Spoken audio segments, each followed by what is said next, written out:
PantryOn Intelligent Pantry has a cool and easy-to-use companion app.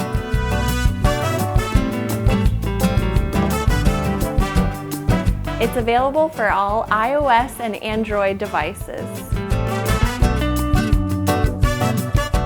This app allows me to manage and monitor my household goods from any place in the world. This app is robust and has extensive features.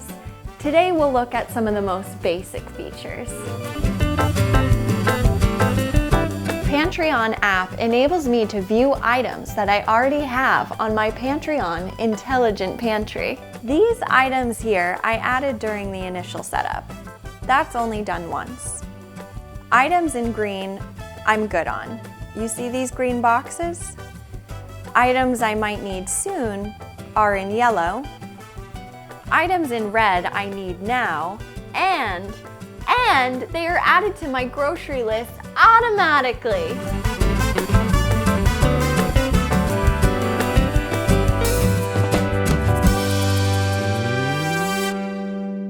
Here's my grocery list. This list was created for me automatically thanks to PantryOn. The items on the top I need to get now. The items on the bottom I might need to get later. Remember those red boxes I showed you earlier? They're right here. I need to get those as soon as possible. The bottom contains items I might need soon.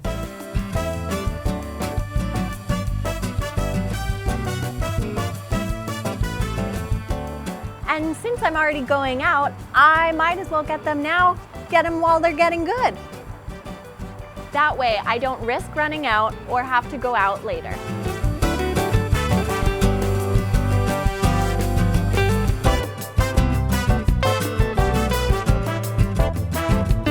In addition, I have a list of items that are not placed on my PantryOn Intelligent Pantry. This is an old-fashioned grocery list that I manually created. I did this because I knew I would be going to the grocery store. When I'm at the grocery store, I click on the image and press Bought It, and voila! It is added to my recently bought grocery list. But I really did not buy it and I still need it, so I'm gonna click it again and add it back to my grocery list. Here's a quick review of how to add an item to my PantryOn app. I want to monitor the peanut butter on sensor 17. I select the item in one of several ways. There's a separate video for that.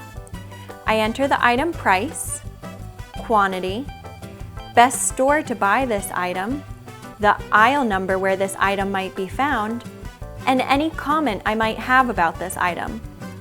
All of these entries are optional, of course. Then I select consumption data. I go through peanut butter about once a month, and voila, I'm done. Now I'm in business. I'll never run out of peanut butter again.